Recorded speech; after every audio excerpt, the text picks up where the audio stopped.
Unleashing the power of your pets. Pet Power.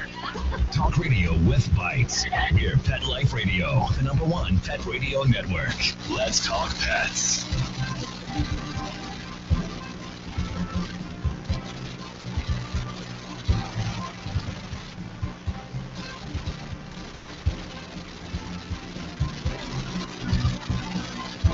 Okay. And good morning or good afternoon, whatever the case may be, on this amazing Super Bowl Sunday, at least amazing here in LA. I don't think LA read the book, and it's now 81 degrees here, so I'm thrilled. It's gorgeous sunny skies. I hope that wherever you're listening, it's at least somewhat better than it has been for you. I know I'm sure you've been inundated with cold weather tips. Today we're going to have some other tips for you. But want to once again, thanks for being here. You are here live with Dr. Jeff Werber, host for the next 30 minutes on Ask the Vets with Dr. Jeff here on Pet Life Radio. Pet Life Radio's only live call-in radio show. So let's take advantage of that. Live, there's the keywords, live and call-in. And you can join us in the conversation. We are now on Google Hangouts. So if you go to our pet page on PetLifeRadio.com, go to the Ask the Vets with Dr. Jeff tab, and you can scroll down and you can join our Google Hangouts, and you can join here with me live and with our special guest as well, Dr. Heather Lenzer from the American Animal Hospital Association. And we can chat about anything you want to chat about, especially about teeth. Why? Because we are now, the month of February is the National Pet Dental Health Month, and we are trying to keep all of your pets' teeth in tip-top shape. We don't want them losing them. I can't tell you how many patients I see, older patients, especially those little breed dogs and many cats with no teeth left in their mouth. That didn't happen overnight. That is from years of, I'm not going to say the word neglect, because neglect has a bad, implication. It's just simply that we probably weren't doing as much as we probably should have. And here to help me talk about that is Dr. Heather Lenzer. Before I welcome Heather, once again, thanks to our new sponsors as well. We have Elanco Lilly, makers of Comfortis and Trifexis. We have Save This Life Microchip, which is just amazing. And, of course, Kong. And if you were listening to the show before this one, we were talking about Kong toys and how good they are for your pets, and of course ProSense Pet Products. And here, without further ado, here from the American Animal Hospital Association, good friend, colleague, and an amazing media veterinarian as well, Dr. Heather Lenzer. Hey, Heather. Hi, Jeff. Hi. Thanks for having me. I'm calling in from New Jersey, and we are sort of veering towards spring, but there's still snow on the ground, and it was still cold outside when I went to go let my little chickens outside to roam around the yard. So you're not out there wearing shorts like I am right now. No, not at all. Not at all. It's too bad. I won't think. I'm just think of me out here in the sunshine. I literally yesterday was sitting and reading outside in the sun. I mean, how crazy is that? I can't do that. I'm very jealous. I hope to get out to your neck of the woods at some point. Yeah, you should. So anyway, first of all, we had you on as a guest a little while back. You have a new post with the American Animal Hospital Association, a very exclusive group of animal hospitals. Why don't you just for a quick minute share some of the details about AAHA, American Animal Hospital Association? Well, thank you. AAHA is the only accrediting body for small animal hospitals, and it's voluntary, and that's the key word, voluntary. Our evaluators will come in and take a look at over 900 parts of the hospital, ranging from how the receptionists greet their clients, how the rooms are kept clean, what kind of instruments are used for dentistries, like we're talking about today, surgery, how we train our staff, how we take care of pain management before and after surgeries. There's a whole wide, huge range of areas that AAHA looks at. Only 12 to 15% of veterinary hospitals are accredited by AAHA, and yours is one of them, and we're grateful for that. It's not an easy thing to do. The veterinarians that choose to go through this voluntary process really are the cream of the crop. They're choosing to do something that's tough, that involves their whole team, but in the end you have a hospital that tends to be very, very well run and does a really great job of taking care of pets. So you can check out the American Animal Hospital Association's website, which is aaha.org or aha.org. There's a hospital locator there, and you can find out whether or not your hospital is accredited, the hospital you take your pets to, or if you're moving or thinking of changing to another veterinarian, you can type in a zip code and a list of hospitals will pop up on the screen, and you can choose one for you. And I highly recommend doing that. No, and I have to say, as an AHA practice for me, first of all, you remember back in the day when companies and products had the Good Housekeeping seal of approval, and that was actually better than if you had a choice between two products and one had a Good Housekeeping seal, of course you're going to go that direction. Well, it's the same thing with AHA, and we are governed by even a higher authority than our Practice Act. Many, in fact, most practices in a certain state have to be accredited by, or at least endorsed and inspected by, their local veterinary associations. AHA is even higher standard than that. So you just know that if you're in an AHA practice, they have gone that extra mile to make sure that everything is ordered, that the equipment is the most up to date, that hospital protocols, surgical protocols, anesthesia protocols, X-ray protocols, everything that you do is sort of governed, and we have to, as I said, maintain a higher standard, which is not only good for our patients. Of course, number one comes our patients, but it's good for our clients. It gives them that peace of mind, and of course, it's good for the staff, and it really gives the staff something to be proud of. And when you walk into an AHA practice, I really think that you sense that.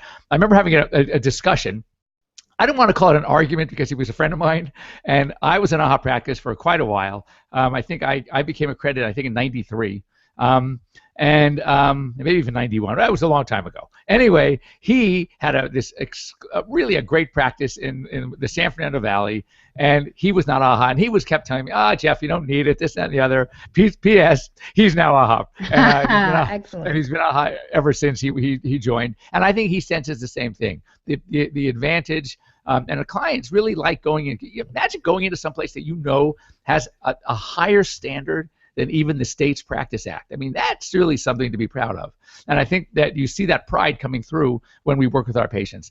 Anyway, speaking of AHA, first of all, to join us, if you have any questions for me or for Dr. Heather Lenzer regarding AHA or pet dentals, we're going to talk about that right now. Give us a call, 877-385-8882. The call is free. The advice is free. You can't beat that.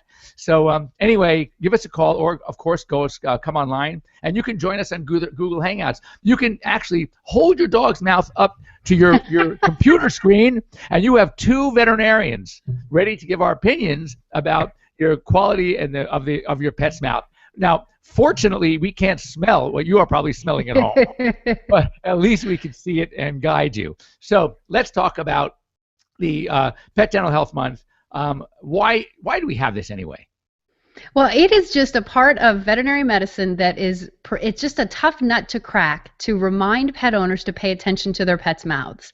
Because the mouth doesn't limp, it doesn't itch, it doesn't have diarrhea, which are all big reasons why people bring their animals to the vet. Very outward, obvious, messy issues that keep an owner up at night, or they have to clean up afterwards, or they're worried their animal's in pain because they're limping. Those are all solid reasons to bring your pet to the vet. However, the mouth is hidden, and unless you're spending a fair amount of time snuggled up close, you may not even notice the top sign of dental disease, which is bad breath. And a lot of people think that dogs and cats are supposed to have some kind of, odor to them, a doggy odor, a cat odor, smelling like a wet dog is okay, but it's not. Our animals really shouldn't smell bad. And if they do, especially when you're up by their face, think of their mouth as being the reason that they smell bad. That's bacteria that is growing in the mouth and putting off a horrible smell. And it's not just that there's bacteria inside the mouth, it's actually deep down in the tissues of the gum and in the teeth. And that can lead to painful infections and abscesses and loose teeth and a real source of chronic low or high grade pain in our animals. But they don't cry out often, and it really takes a very astute owner to pick up on the fact that the animal's teeth aren't healthy. Now let's talk for a second about just how this all happens. So, of course, when we do something that we would love you to do as well, and that is we brush our teeth multiple times a day. However, we're lucky if I get you to brush your pet's teeth multiple times a month. Right. So, I tell people, this is my line, I say, brush your pet's teeth every day, but if you do only 2-3 times a week, I'm going to still love you. Because even that's not going to happen. I know it's not going to happen. But so we have this film that when pets eat, just like we do, this film that sticks onto the surface of our teeth, or our pet's teeth, is a plaque. Now, plaque is removable, but what happens is with saliva, and with the minerals and bacteria in saliva, they work on this plaque and they harden it, and it becomes either, some people call it tartar, some calculus, but this is that hard stuff that builds up, and then it builds up like a snowman. Once the basis is set, it keeps just growing and growing.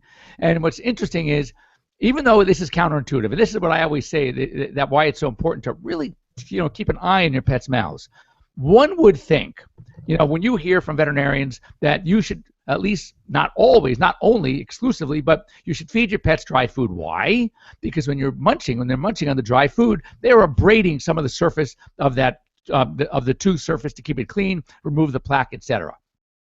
That sounds great in theory, but interesting, if you lifted the full lips of a dog's mouth all the way to the back, where are you going to see most of the plaque buildup? On those same teeth that they are chewing with. Those are called the premolars and the molars. I mean, let's face it. When you think about today's domesticated dog or cat, okay, there are the sets of teeth in the front, the little teeny ones, we call those incisors. Incisors are for cutting. And I want to know, when was the last time your dog or cat had to cut for its food? Okay, then we have the canines. Canines are for tearing.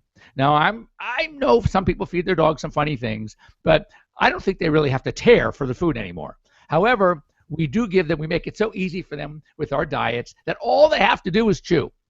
So they use those teeth the most. So one would think those should be the cleanest. But guess what? They're not. And here's why. Because one of the, as I mentioned earlier, the key elements to accumulating this plaque, this tartar, the hard stuff, or the calculus, is saliva that works on and along with the plaque. Well, guess what? The salivary ducts empty into the mouth right above those molar teeth and right below. And that's why the upper premolars and molars are the worst. And people I'll be able to pull the cheek way back, show them those teeth, and people are horrified. Because what do? When they look in the pet's mouth, they lift up the lip right above the canines. Right? And those are beautiful. And the incisors, lift up in the front, smile for me. They're beautiful. But guess what? The problem is really going on in the back of the mouth, and it's only until there's a real problem. The dog is salivating, and the animal goes up to the food and looks like it wants to eat but doesn't eat. The smell is horrendous. You can't even be in the same room. All right. I mean, I have Frenchies, and there's another reason why you don't want to be in the same room. That's coming out the other end. But the mouth, sometimes it's horrendous. So it is so important to get your pet's teeth checked and start brushing them. If you can't brush them, you can get a finger brush. You can get certain toys that will help. I mean, the best of the best is brushing. But there are other things or other alternatives that can at least help minimize and take some of the smell away, maybe control the bacteria, to keep the gums healthy. That's important as well. And but you need to be doing something. One thing that we see a lot of, and I hear it all the time from clients when I talk to them about dentistry. Now, I know and you know that one of the most objectionable parts to doing a canine or a feline dentistry is the anesthesia. Anesthesia, yep. And they say, no, I go to the groomer and they clean the pet's teeth. Now, Heather, can we talk about that for a second? Let's talk about it. Oh, goodness. Oh, yeah. This is something called non-anesthetic dentistry. And in theory, it sounds great because the animal is awake and the groomer or dental technician will try to clean the visible parts of the teeth with the same type of instruments that we use that are put on our teeth when our teeth are scraped. However, it seems very difficult to get to the places in the mouth that actually are causing where most of the infection is, and this is underneath the gums. And you know what it's like lying in that chair as an adult, how uncomfortable it can be to actually put up with the dental hygienist scraping underneath your gums. Heather, hang on 1 second. We have to take a quick break. We're going to come back to this because this is very important. Probably one of the most important things you're going to hear from us is all about these dentistries, anesthesia-free, and what AAHA has instituted to help better take care of your pet's teeth. So don't go. We'll be right back here on Pet Life Radio. Don't go away. We'll be right back, right after these messages. Stay tuned. I'm cool. My hair is too. Now what? Bring home a puppy or new dog is exciting, and he's depending on you to keep him in good health. Dogs need special care to keep them healthy as they grow throughout their entire life. Caring for their health is critical in all stages. With ProSense, it's simple and convenient. With your dog's care it needs, with effective and quality products that treat, prevent, and provide essential daily vitamins and minerals. ProSense products are veterinary formulated and recommended to ensure the very best for your pet. Try ProSense today. Your dog will thank you. Pets love life. Love the best with ProSense. Nature at its best is nature at its simplest. At Red Barn, we've kept it simple for 20 years by concentrating on single-ingredient natural dog treats. Because Mother Nature's actually pretty good at this. Bones are just tasty bones. Meat treats are just nourishing meat. It's nature at its simplest. Look at the label. We want you to. Red Barn Natural Treats. Simply the best. Find it in your local pet specialty store. Try our slow-roasted, natural meaty bones. It's DesignerPetSweaters.com. Hand-knitted designer sweaters for your precious pup or cool cat. Beautiful couture patterns for your pets, including custom-knitted formal wear, casual wear, yachting, and even sports themed. Many designer pet sweaters include feathered tammy hats, top hats, and a lot of sparkle. Each sweater includes leg loops, front paw sleeves, and leash opening. Visit DesignerPetSweaters.com to order your four-legged factions today. Your pets will stay warm for the winter and be runway ready. Large or small, we fit them all. DesignerPetSweaters.com. Begging to hear more of your favorite show? Full episodes of all our shows are available on demand. Go to PetLifeRadio.com to fetch our entire lineup of awesome pet podcasts. Also, dig us up at iHeartRadio Talk and iTunes. Podcasts, live and on demand, only from Pet Life Radio. Let's talk pets. Let's talk pets On Pet Life Radio. Pet Life Radio. PetLifeRadio.com.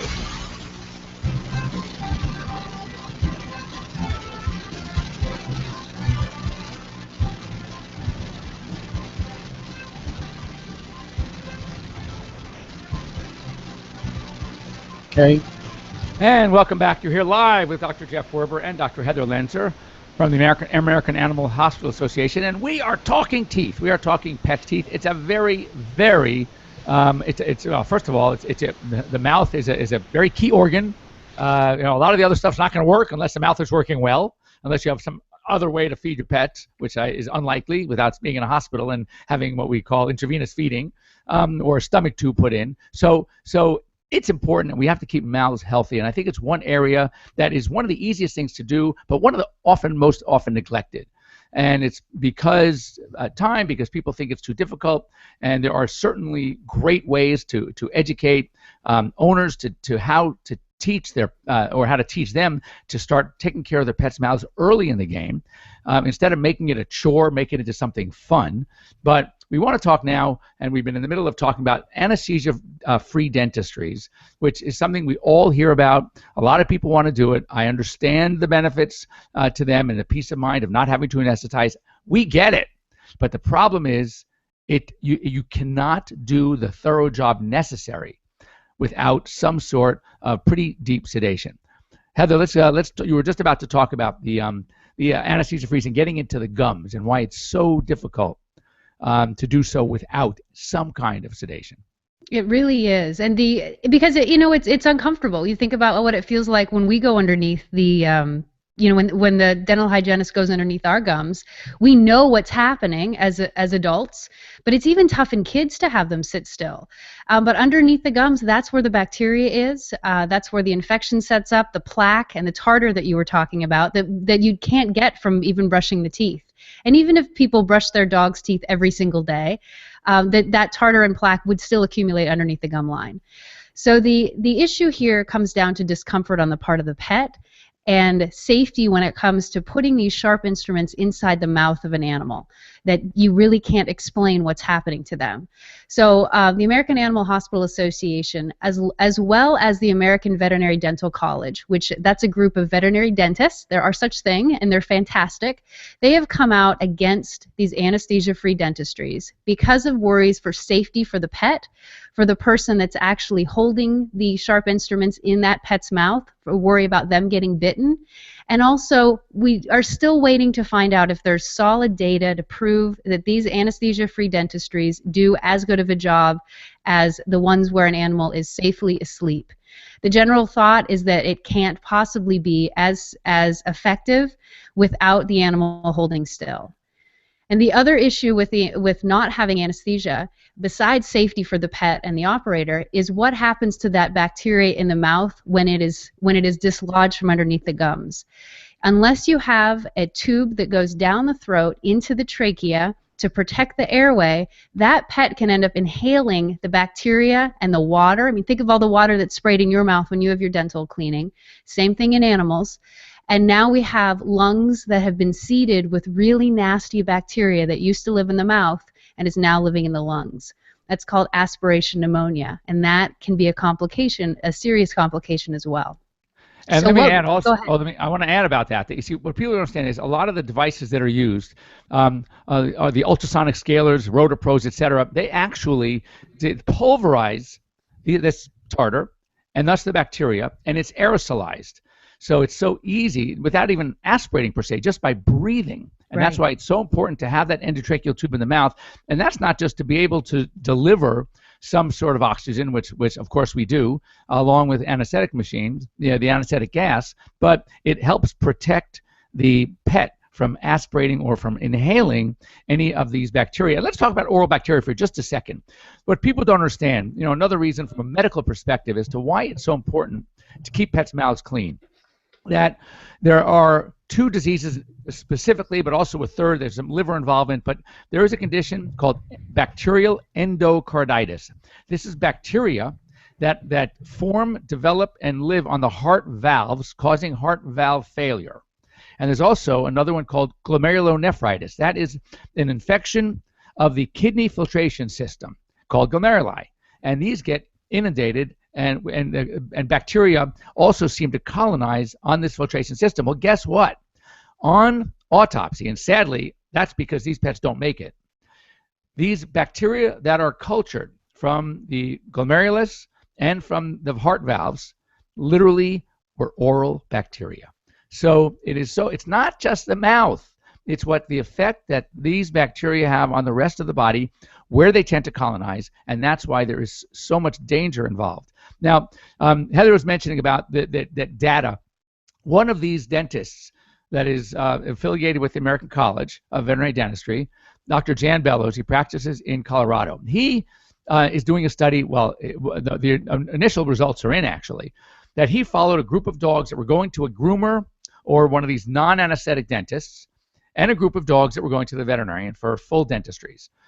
And what he did was he identified the groups, and he had them come to his office for pre and post pictures. So he took pictures of the mouths before they went to the respective ways and afterwards. What he did also was on the post, instead of just taking pictures, he took radiographs, and he followed these dogs for, it was either 3 or 4 years. And amazingly, the post-treatment pictures from either group were actually pretty good. There's no doubt that these vet non-anesthesia, these I should not use the word vet because they're usually not, but these groomer or technician dentals can clean the surface of the teeth. And note the key, the surface of the teeth. And they look nice and shiny and bright and clean. But taking x-rays over 3 years, the bone destruction in the group that wasn't having full anesthesia was dramatic. And that's why these patients are losing their teeth and having so many oral problems. You can, as Dr. Ledger said, you cannot get below deep to those gums in an awake animal. You just can't. And they need something. And there are some new anesthetics out there. Call them deep sedatives. We have an option called Twilight. We use something called, it's called Dexdomitor. It puts them down enough that we can intubate them. We can deliver oxygen. They are pretty out. Kind of like a person going to the dentist and getting nitrous oxide gas, right? We call it laughing gas. It's like, okay, doc, I know you're working on me, but do whatever you can. I mean, that's fine. Something that we can actually get deep to the gums, clean well, do some root planing, whatever it takes. Now, of course, if it comes to extractions, you can't extract a tooth on that. But the beauty is they're already hooked up to the tube. They already have oxygen. All we have to do at that point, if we get into the mouth and find out, oh my God, these are way worse than we thought, we can just turn on the gas. And in my hospital, clients are all for it. because they know we're protecting the mouth. We're using it's a loose, it is an anesthetic. It's just a light one, but it's enough that we can intubate them, and if we have to, put them on gas. So there are alternatives that you can look for, but don't be fooled. But I sometimes tell, look, if you want to get the surface of the teeth clean, maybe every 6 months, if you're coming in once a year for a full cleaning, I'd say an average middle-aged dog. As you get older, you're going to have to probably go in every 6 months, or maybe even more, depending on the breed. But if you're just going in normally once a year, go in a second time a year. At the 6 month part, the middle part, go and have the teeth cleaned if you want. Because as Dr. Len said, we can't even effectively get the plaque off sometimes just by brushing. I'm okay with that, but make sure at least once a year you should have a full cleaning. As your pets get older, it's going to be more often, but every time you go into the veterinarian, make sure your veterinarian truly lifts the lips, lifts the gums, opens up the mouth, look inside the teeth as well, and he or she could show you just how bad the accumulation is, something that you probably can't see at home. I totally agree. And behind me actually is a little dog. This is my poodle Guapo, and he is he's now 11. The poster child for bad teeth, right? Yeah, oh, he is. He's the poster child for horrible teeth, and actually the valve heart problems you were talking about as well. So he's not the kind of dog I can brush his teeth. He had a rough start in life and isn't a big fan of his mouth being messed with. But I did find some oral health products that I wanted to talk about. Sure. Not necessarily the specific products, but there's a seal that I want our pet owners to look for. So the American Animal Hospital Association is one seal that we're very proud of, but there's a separate organization called the Veterinary Oral Health Council, VOHC, and this is an organization of dentists and other veterinarians that are proving whether or not products that say they take care of plaque and tartar actually do. Because the FDA doesn't really regulate this part of our industry very well. They have a lot going on with animal drugs and human drugs. So the dental section of the veterinary world is slightly neglected when it comes to proving whether or not this toothpaste or that food or this dental chew or this treat, whether or not that actually does what it's supposed to do. So the VOHC came out with some testing criteria to see what products get rid of plaque and tartar. And this is what the seal looks like. This is a toothpaste that I found, but you can see it right there, VOHC. And this is something that when people go to the pet store or the veterinary hospital, either one, check and make sure that the seal is on something that looks like it does something with dentistry. So there are these, I like these these are chew bones. Actually, I think these are milk bones.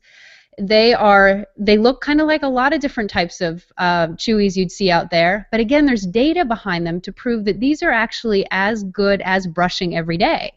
And Dr. Bellows, who you talked about as well, he was involved in creating these. So go on to vohc.org, and you can find a huge list of products that are proven to do what they are supposed to do. Another one, I got this bag right here. This is food as well. It has, right back here, it has the VOHC seal of approval.